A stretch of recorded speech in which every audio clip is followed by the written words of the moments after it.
ጻውዒ ተቅሪብና ነርና ኣብዛ ኮንፈረንስ እዚ ኣኽትርከቡ መላእ ህዝቢ ትግራይ ዳያስፖራ ትግራይ ኣብዚ ከባቢ እዚ ዘሎ ኣብ ዋሽንግተንን ከባቢኣን ዘሎ ትግራዋይ ኣብዚ ክርከብ ጻውዒ ተቅሪብና ነርና ከምዛ ትርእይዋ ዘለኹም እዚኣ ናይ ራሊ ኣሎ ናህና ጥራሕተ ይኮነስ ካልኦት እውን ናይ ጥዕና ትካላትና ዓንዮም ዝብሉ ናይ ጥዕና ፀገም ኣሎ ዝብሉ ሰልፍ ኣሎ እዩ ኣብዚ ሰልፊ እዚ ብዙሓት ሃገራት ዝርከባላ እንትኾና ትግራይ ኣብ ናይ ጥዕና ትካላታ ዝበፅሓ ዕንወት ኣመልኪታ ጥዕና ዝምልከት ክረኣየልና ኣለዎ ዝብል መድሓኒት ይኣቱን ዘሎ መድሓኒት ይረክብን ዘሎ ህዝቢ ትግራይ ብስእነት መድሓኒት ይጠፍእ ከም ዘሎ እዚ ኩሉ ናይ ጥዕና ፕሮፌሽናልስ ዝርከብሉ መድረክ ስለ ዝኾነ ኣብዚ መድረክ እዚኡ ተረኺብኩም ተጋሩ ኣብቲ ሰልፊ ብደንቢ ኣድሚቕኩም ናይ ትግራይ መልእኽቲ ክትሕልፉ ሕቶታት ህዝብኩም ክትሓቱ ህዝቢ ትግራይ ጥዕና ዝምልከት ፀገም ኩሉ ክፍትሓሉ ቃልኩም ከተስምዑ ድምፂ ህዝብኩም ክትኮኑ ፃውዒት ተገይሩሎ ናህና ናይ ትግራይ ተጋሩ ናይ ጥዕና ሰብ ሞያ ኣብዚ መድረክ እዚኡ ክርከቡ እዮም ኣብዚ መድረክ እዚኡ ክብለኩም ከለኹ ኮንፈረንስ ኣሎ ድሕሪ እቲ ኮንፈረንስ ኣብኡ ስለ ዘለው ንሳቶም እውን ክሕወስኩም ምኾኑ መልእኽቲ እውን ክሕብርኩም ምኾኑ ለዚ ኣብዚ ክትርከቡ ዓዲምና ኣለና ከም ትርከቡን መልእኽትና መልእኽቲ ህዝቢ ትግራይ ከም ተመሓላልፉን ኣይንጠራጠርን ማለት እዩ ግን ህዝቢ ትግራይ ጥራሕተ ይኮነ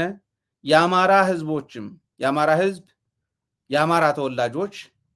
ዋሽንግተንና አካባቢው ላይ የምትኖሩ ወይም በአሁኑ ሰዓት እዛ አካባቢ ያላችሁ እዚህ ራሊ ላይ ተገኝታችሁ በአማራ ክልል ህዝብና በትግራይ ህዝብ ላይ እየተፈጸመ ያለው በአጠቃላይ በኢትዮጵያ እየሆነ ያለው ጤናን በተመለከተ ጤናን ብቻ ሳይሆን ሁሉን አቀፍ የሆነ ጭፍጨፋ ነው እየተደረገ ያለው ህዝብ በድሮን ነው እየተጨፈጨፈ ያለውና የጤና ባለሙያዎች ሆኑ ባለስልጣናት እዛ ስለሚገኙ እዛ ተገኝታችሁ የአማራ ተወላጆችም ራሊው ላይ እንድትሳተፉ ሰዓቱ ቦታው ቀኑ እዛ ታች ጽሁፍ ላይ ያለላችሁ ኖቬምበር 5 ላይ ከ2 ፒኤም 2:30 ፒኤም እስከ 4 ፒኤም ነው እስከ 4 ፒኤም የሚካሄድ ነው የሚሆነው ናሽናል ሞል አካባቢ ብለው አስቀምጠውታል ለዚህ በደንብ መልእክታችሁ እንድታስተላልፉ እጅ ለእጅ ተያይዛችሁ የትግራይም የአማራም የሌላም ብሔር ብሔረሰቦች በአጠቃላይ ኢትዮጵያ ላይ እየተፈጸመ ያለው በህዝብ ላይ እየተፈጸመ ያለው እዚህ ራሊ ላይ ተገኝታችሁ መልእክታችሁ እንድታስተላልፉ ጥሪዬን አቀርባለሁ ጥሪ ያቀረቡ ባለሙያዎችም ጭምር ናቸው ባለሙያዎቹ እዛ ይገኛሉ መልእክቶቻቸውም ይሰጧቸዋል እነሱም እናንተ ጋር ተቀላቅለው መልእክታቸውን ያስተላልፋሉ የሚል እምነት አለኝ ይሄ እድል ትልቅ ነው እድሉ እንዳያመልጣችሁ ለህዝባችሁ ድምጽ የምትሆኑበት ታሪክ የምትሰሩበት እድል ነውና for the youth generally for the diaspora Tigrayan and Ethiopian diaspora including the Amhara diaspora this is a golden opportunity in which you can be a voice for the voiceless so health professionals and officials in the Washington DC or in US will be there not all but significantly a significant number of professionals and officials will be there so this rally is a rally for the public's health and Ethiopian diaspora especially for the youth who do not actually speak or listen Amharic or Tigrinya because I already have passed the message in Tigrinya and Amharic earlier on so I request you this is a call for you for the youth to avail yourself in this rally and be a voice for the voiceless so it's a place a platform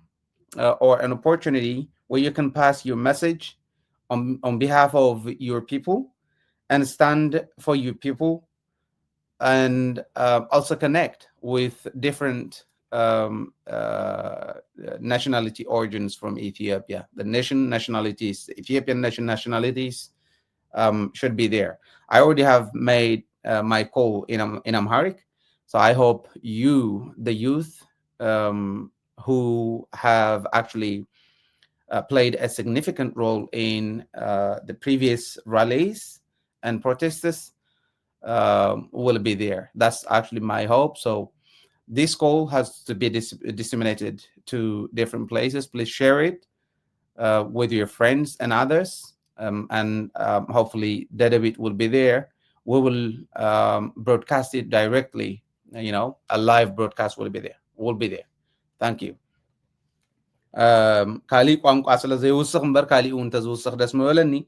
መናእሰይ ዓበይቲ ፕሮፌሽናልስ ጠቕላላ ኣብዙ ክትርከቡ ድምፂ ህዝብኹም ክትኮኑ በዚ ኣጋጣሚ ፃውዒተ የቕሪብ ኣለኹ። ፃውዒት ናተይ ጥራሕ ኣይኮነን ናይቶም ሄልት ፕሮፌሽናልስ